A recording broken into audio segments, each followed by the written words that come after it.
Montana Territory, 1878. Dust swirled across the empty train platform as Ethan Prescott checked his pocket watch for the third time in 10 minutes. The afternoon stage from Helena was late, but that wasn't unusual. What mattered was that today, after 6 months of correspondence, his mail-order bride was finally arriving. At 26, Ethan had built a respectable cattle ranch 12 miles outside of Clearwater Creek, but the endless silence of prairie nights had hollowed him out.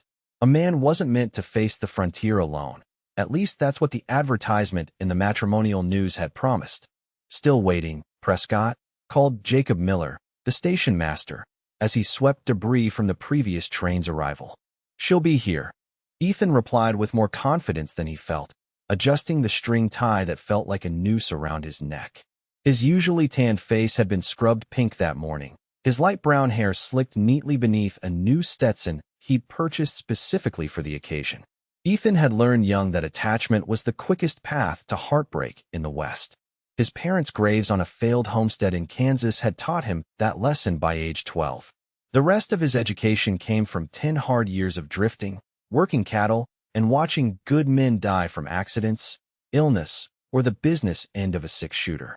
The frontier demanded solitude to survive. Entanglements meant vulnerability, and vulnerability got folks buried.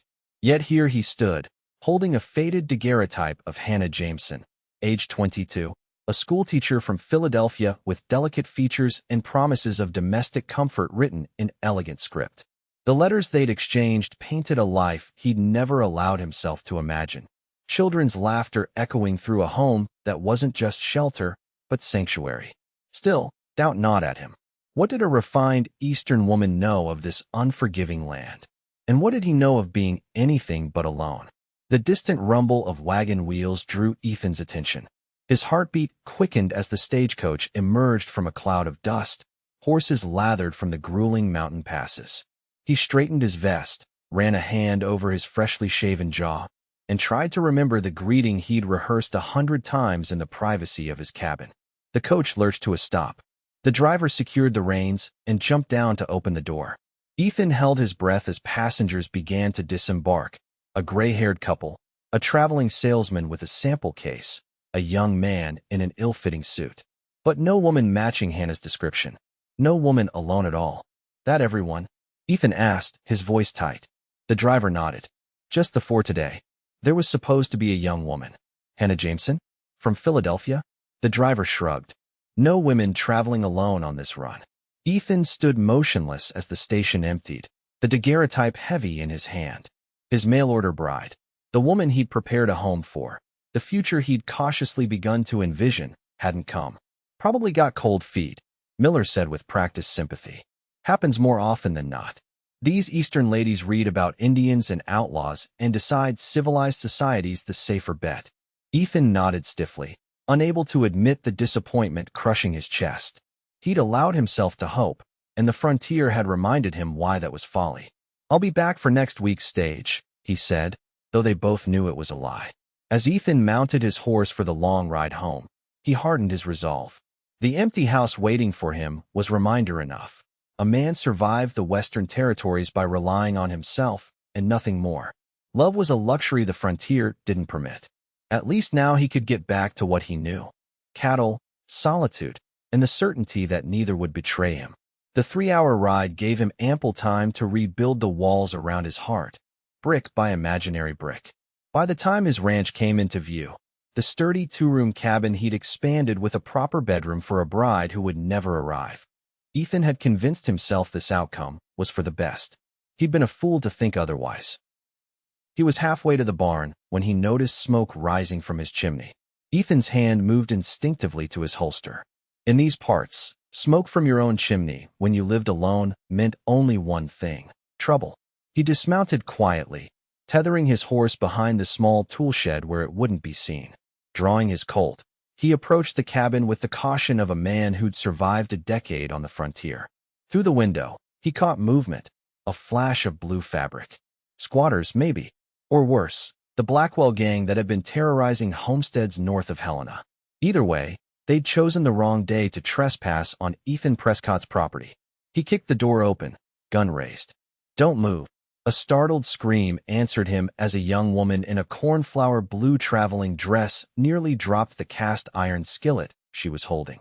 Honey blonde hair was pinned in a practical style beneath a simple bonnet, though several strands had escaped to frame a heart-shaped face with wide hazel eyes. "Mr. Prescott," she gasped, one hand pressed to her chest. "You nearly frightened me to death." Ethan lowered his gun in confusion. "Who are you? And how did you get into my house?" "I'm Hannah Jameson," she said with a slight tremble in her voice. "Your correspondence? From Philadelphia? Mr. Miller at the station said I'd missed the stagecoach you were waiting for, but that I could hire a wagon to bring me out here." Her confident expression faltered. "Have I made some terrible mistake?" Ethan holstered his weapon, trying to reconcile the woman before him with the one in the daguerreotype. The resemblance was there, but this Hannah was altogether more substantial. Not in size, she was slight of build, but in presence. Her eyes held a determined intelligence that no photograph could capture. "You're a day early," he managed to say. "The stage from Helena. I was told you'd be on today's coach. There was an opportunity to take an earlier connection through Fort Benton. I wrote to inform you of the change." Her brow furrowed. "Did my letter not arrive?"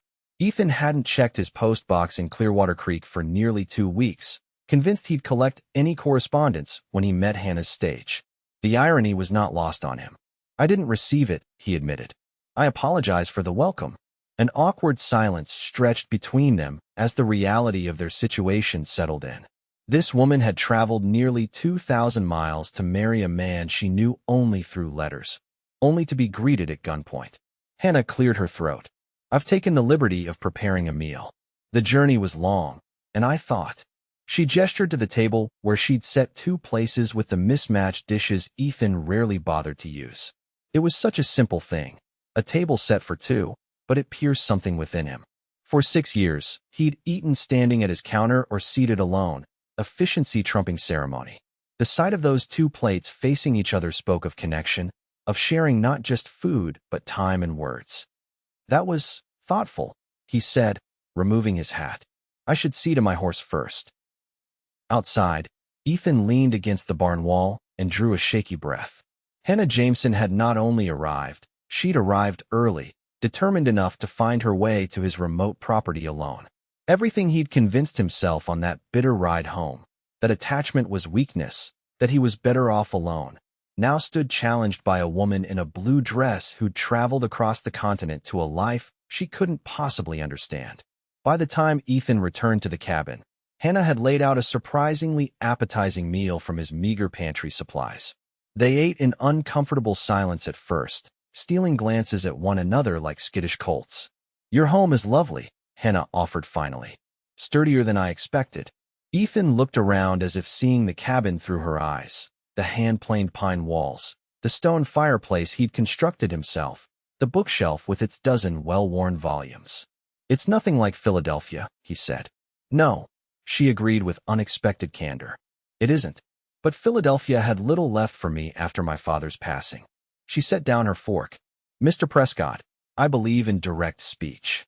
We've exchanged letters for 6 months, yet we remain strangers. If you find me unsuitable now that we've met, I would prefer you say so immediately." The directness caught him off guard. "Unsuitable? No, that's not." He stopped, gathering his thoughts. "Miss Jameson, this land breaks people. The winters are brutal. The nearest neighbor is 4 miles away. The town offers little society. I've seen men driven mad by the isolation, women withered by the hardship. And you believe I'm too delicate for such a life?" There was no accusation in her tone, only curiosity. "I believe anyone with options would choose differently." Hannah studied him, her hazel eyes searching his face. "Do you know why I chose to answer your advertisement, Mr. Prescott, among the dozens published?" He shook his head.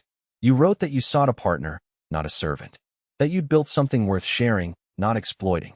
She folded her hands. "I've spent my life being underestimated. As a teacher, as a daughter, as a woman. I came west not because I lacked options, but because I wished for the one thing Philadelphia could never offer me. And what's that? The freedom to prove my worth on my own terms." The words hung between them, challenging the assumptions Ethan had carried for years, that attachment meant weakness, that love was incompatible with survival. Here sat a woman who saw the frontier not as something to endure, but as an opportunity to define herself anew. Before he could respond, a thunderous pounding at the door made them both jump. "Prescott, open up." The voice was slurred but unmistakable. Frank Tanner, a local troublemaker who'd worked briefly for Ethan the previous summer before being dismissed for drinking on the job. Ethan rose, motioning for Hannah to stay seated. He opened the door to find Tanner swaying on his porch, reeking of cheap whiskey.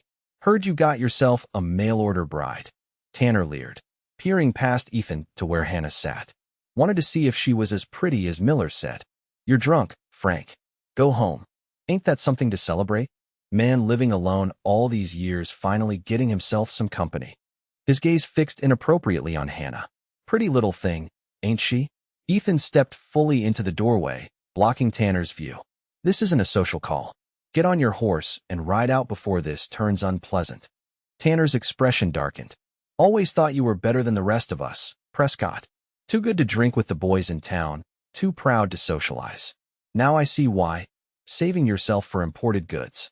He spat on the porch. "Lady should know what she's getting into. Marrying a man the whole county thinks is strange." Ethan felt rather than saw Hannah rise and approach. She appeared beside him in the doorway, her expression calm but resolute. "Mr. Tanner, is it?" she said with surprising authority. "I appreciate your concern for my welfare, though your manner of expressing it leaves much to be desired. I assure you I'm quite capable of forming my own judgments about Mr. Prescott's character.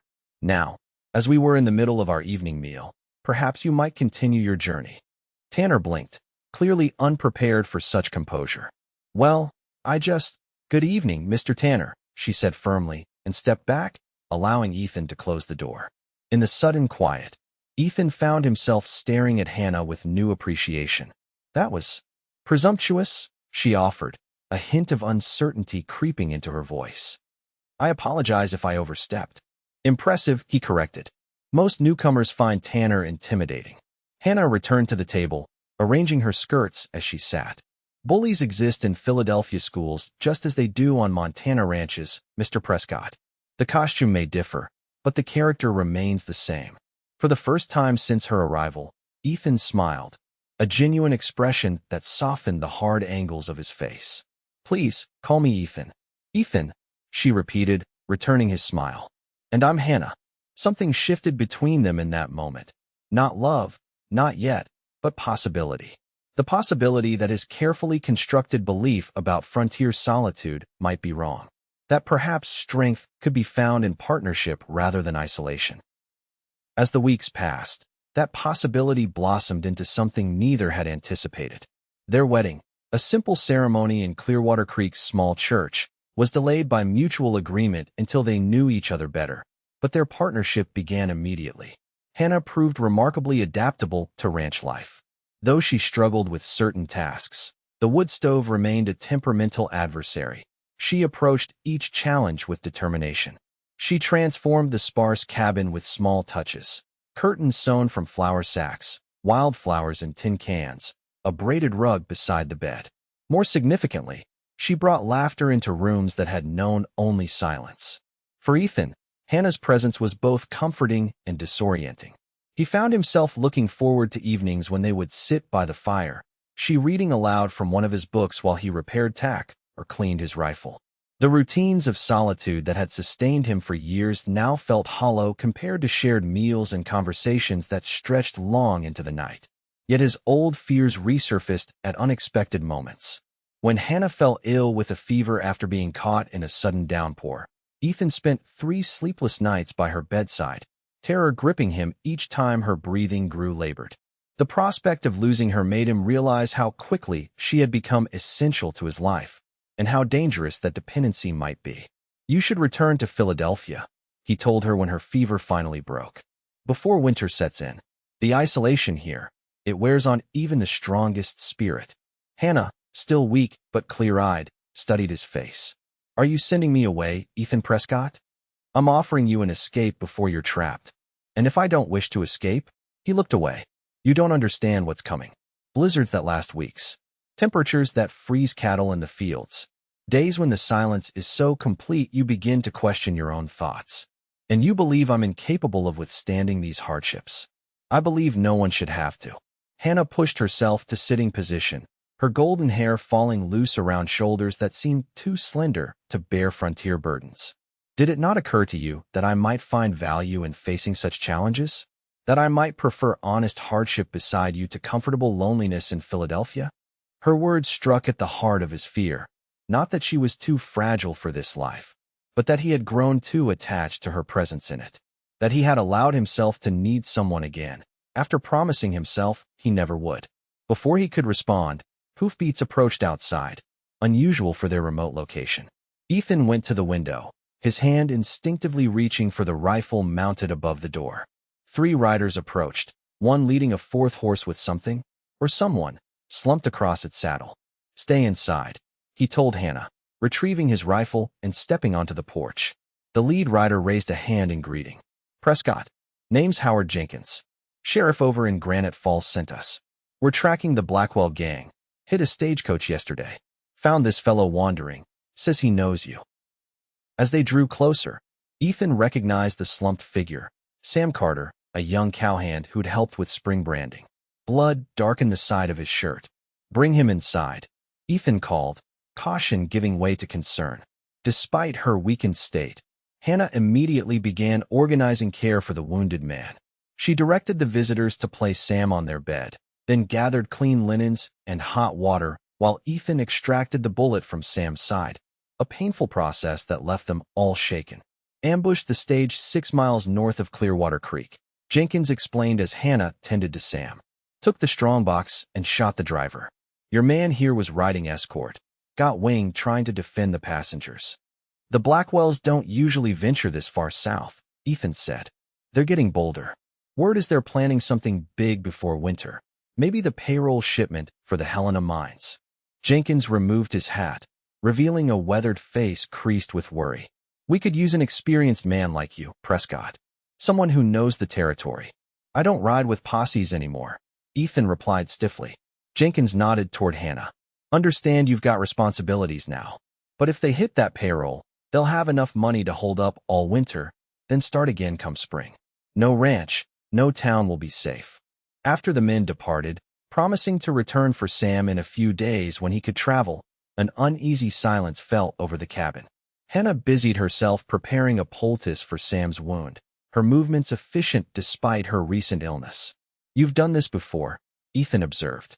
Tending bullet wounds. My father was a doctor, she replied without looking up. I assisted him often, particularly during the war. Another piece of her past revealed. Another layer to the woman he was discovering was far more complex than her letters had suggested. Why didn't you tell me? You never asked. She finished wrapping Sam's wound and finally met Ethan's gaze. Just as I never asked why a man with obvious military training chose to isolate himself on a remote ranch, or why the sheriff from a town 40 miles away would seek you out specifically. The perceptiveness of her observation unsettled him. That's different, is it? She wiped her hands on a clean cloth. We've shared a home for nearly 2 months, Ethan, yet we've both kept the most significant parts of ourselves hidden. Perhaps it's time for that to change. That night, after ensuring Sam was stable, they sat before the fire. Outside, the first snow of the season began to fall, delicate flakes that promised the harsh winter to come. Inside, another kind of ice began to thaw as Ethan finally shared the story he'd kept buried for 8 years. He'd been a Union cavalry officer, tasked after the war with protecting settlers from raids along the Kansas-Missouri border. When a Copperhead sympathizer named Blackwell and his sons ambushed Ethan's patrol, killing 6 of his men, Ethan had hunted them relentlessly. The pursuit ended in a firefight that left 2 of the Blackwell sons dead and their father swearing vengeance. I tracked them as far as Wyoming before my commission ended, Ethan explained, staring into the flames. By then, the remaining Blackwells had gathered a gang of desperados. They've been raiding across the territories ever since. And you blame yourself for the men they've killed since, Hannah said softly, understanding dawning in her eyes. If I'd finished it then, you would have been no better than they are. She reached across the space between them, her hand warm against his. The war changed many men, Ethan. Some it hardened into creatures of vengeance. Others it taught the true value of life. And which am I? A man who built rather than destroyed, who chose to create a home rather than pursue blood. Her eyes reflected the firelight. A man I've come to care for deeply, despite his stubborn belief that he deserves solitude. The confession hung between them, vulnerable and raw. For years, Ethan had convinced himself that emotional attachment was weakness, that love had no place on the frontier. Yet in this moment, with snow falling outside and danger potentially approaching, Hannah's presence felt not like vulnerability, but strength. "I've been alone so long," he admitted. "I'm not sure I remember how to be anything else." "Then perhaps we can learn together," she suggested. And in her smile, Ethan saw not the refined Eastern lady of his expectations, but a woman of remarkable courage, one who had crossed a continent to forge a new life, who faced frontier dangers with calm resolve, who saw through the walls he'd built around his heart. When he kissed her, it was not the tentative gesture of strangers testing boundaries, but the meeting of two souls who recognized in each other a complementary strength. The kiss deepened, years of solitude dissolving into a connection that felt at once strange and inevitable. Their wedding 2 weeks later was a quiet affair, witnessed only by Sam Carter, now recovered enough to sit a horse, and the pastor's wife. The threats hanging over them, winter's approach, the Blackwell gang, the uncertainty of frontier life, seemed temporarily held at bay by the simple promise to face whatever came together. But the respite was brief. 3 days after their wedding, Ethan returned from checking the herd to find a man he didn't recognize speaking with Hannah in the yard. The stranger's city clothes and clean-shaven face marked him as an outsider. "Mr. Prescott," the man said, extending a hand. "Frederick Monroe, Pinkerton Detective Agency. Your wife has been most helpful." Ethan's gaze shifted to Hannah, whose expression revealed nothing. "What brings a Pinkerton to my ranch?" "The Blackwell gang, specifically their recent activities targeting mine payrolls." Monroe produced a badge. "We've been hired by several mining concerns to put an end to their operation before winter." "And what does that have to do with us?" "According to our intelligence, James Blackwell blames you personally for his son's deaths. There's reason to believe your ranch may be targeted." The news confirmed Ethan's worst fears, that his past would eventually endanger anyone connected to him, especially Hannah. "My wife should return east until this is resolved," he said firmly. "I will do no such thing," Hannah countered with equal firmness. Mr. Monroe was just explaining their plan to use the next payroll shipment as bait to capture the entire gang. Monroe nodded. "We'll need local knowledge, men familiar with the territory who can help position our agents. Sheriff Jenkins suggested you might assist, given your history with the Blackwells." The request placed Ethan at a crossroads. For years, he'd chosen isolation over involvement, convinced that distance from conflict was the surest path to survival. Now, that same conflict had found him anyway, threatening the future he and Hannah had just begun to build. "I need to consider this," he said finally, after Monroe departed, promising to return in 2 days for Ethan's answer. The tension between husband and wife was palpable. "You weren't going to tell me about the Blackwells," Hannah said, not a question but a statement. "About the real reason you settled so far from town, why you avoid strangers, why you've built your life around isolation." "I was protecting you. By keeping me ignorant of the danger?" Her voice remained controlled, but her eyes flashed with rarely displayed anger. "Did it not occur to you that knowledge might be my best defense?" "Hannah, no, Ethan. I understood when we married that life here carried risks, weather, illness, the hardships of the frontier. What I cannot accept is being treated as someone too fragile to face the truth." She squared her shoulders. "I am your wife, not a child to be shielded. If we are to build a life together, it must be as equals, equally informed, equally involved in decisions that affect our future." Her words struck at the heart of the false belief Ethan had carried for so long, that love was weakness, that attachment meant vulnerability, that the only path to survival was solitude. Standing before him was living proof of the opposite, a woman whose strength complemented his own, whose presence made him not weaker, but more complete. "You're right," he admitted. "I've spent so many years believing that caring for someone meant exposing myself to loss that I failed to see how keeping you at arm's length was its own kind of loss." The anger in Hannah's eyes softened. "Then help the Pinkertons end this. Not just for us, but for everyone threatened by these men." Show me the husband I believed I married. One who faces danger rather than hides from it. 2 days later, Ethan rode out with Monroe and a dozen other men, including 4 disguised Pinkerton agents and several local ranchers with scores to settle against the Blackwells. The plan was simple but dangerous. They would accompany the Helena mine payroll as it traveled the vulnerable stretch of road where previous attacks had occurred, lying in wait for the gang to strike. The ambush came just before dusk on the second day, 7 riders emerging from a rocky outcropping, guns blazing. What they didn't expect was the prepared response, as Pinkertons and ranchers returned fire from protected positions. In the chaos that followed, Ethan found himself face-to-face with James Blackwell himself, older, grayer, but with the same cold eyes Ethan remembered from Kansas. Their confrontation ended not with the vengeance Blackwell had sworn, but with the outlaw in handcuffs, his surviving gang members dead or captured. "This isn't over, Prescott," Blackwell spat as the Pinkertons led him away. "A man like me has friends. They'll find you, and when they do, everything you love will burn." The threat followed Ethan home like a shadow. Though the immediate danger had passed, Blackwell's words gnawed at him. Perhaps there was no escaping the consequences of the past. Perhaps he had been right all along that love and attachment were luxuries the frontier didn't permit. He returned to the ranch exhausted and troubled, only to find it seemingly deserted. "Hannah," he called, a note of panic rising in his voice as he searched the empty cabin. A noise from the barn drew him outside, pistol drawn. He approached cautiously, pushing the door open to find not intruders, but Hannah standing beside a freshly built stall where a milk cow regarded him with placid eyes. "Welcome home," she said, wiping her hands on her apron. "I see you've met Daisy.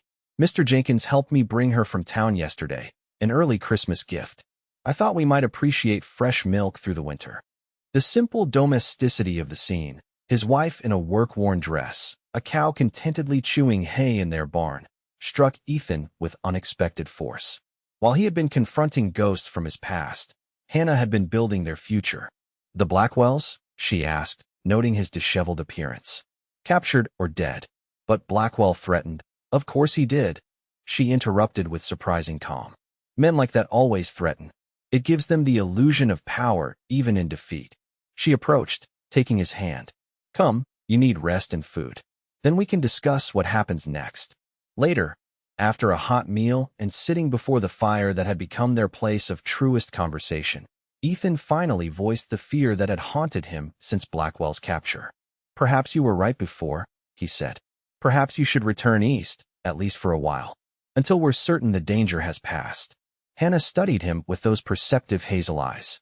"And what of next year's dangers? Or the year after that? There will always be threats, Ethan, always be reasons to separate if safety is our only concern. It's not just any threat. Blackwell has connections, resources, as do we." She took his hand, her grip surprisingly strong. "Look at what we've accomplished in just 3 months. This home, this life we're building, it's worth defending. Together. And if I can't protect you?" A smile touched her lips. "Did it not occur to you that perhaps we protect each other? That the strength of our bond is greater than the sum of our individual abilities?" In that moment, something fundamental shifted within Ethan, a releasing of the belief that had defined him for so long. The frontier was not a place where love was weakness, but where it was essential. Survival didn't demand isolation. It required connection, partnership, the combining of strengths against common threats. "I've been a fool," he said softly. "Perhaps," Hannah agreed with a gentle laugh. "But you're my fool, and we have a lifetime to learn better ways." As winter settled over the Montana Territory, bringing the promised blizzards and bone-deep cold, the Prescott Ranch stood as a beacon of warmth and light. The challenges Hannah had anticipated proved real. Days when leaving the cabin was impossible, when supplies ran low, when the isolation tested both their resilience. But they faced each hardship together, finding in shared adversity a deepening of the bond between them. Spring's arrival brought new life to the land and to their home. Hannah's belly swelled with their first child, a tangible symbol of the future they were creating. The ranch expanded, too, new pastures fenced, a proper garden planted, improvements to the cabin that transformed it from merely shelter to a true home. On a warm June evening, As they sat on the porch watching the sunset paint the distant mountains gold, Hannah took Ethan's hand and placed it on her rounded abdomen where their child kicked vigorously. "Feel that?" she asked, her face glowing with the particular beauty of impending motherhood. "That's not weakness, Ethan. That's the strongest thing we've ever created." Ethan kissed her then, overcome with gratitude for the woman who had traveled across a continent not merely to be his bride, but to teach him the truth his heart had forgotten. That love wasn't vulnerability but strength, that connection wasn't danger but salvation, that the real frontier to be conquered wasn't the wild Montana landscape but the wilderness of human loneliness. The Blackwells never came. Whether James died in prison or simply lost interest in vengeance, they never knew. The threats that did arise, harsh winters, economic downturns, the natural disasters that tested all frontier settlements, found the Prescotts not isolated but integrated into a community they helped build, surrounded by neighbors they assisted and who assisted them in turn.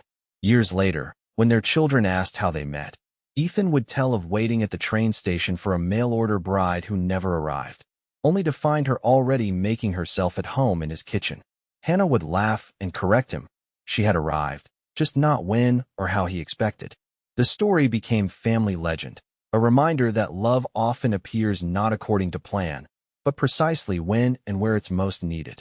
In the end, Ethan Prescott, once convinced that survival meant solitude, discovered that the truest frontier wasn't the untamed West at all, but the territory of the human heart, where the greatest act of courage was not facing danger alone, but building a life entwined with another.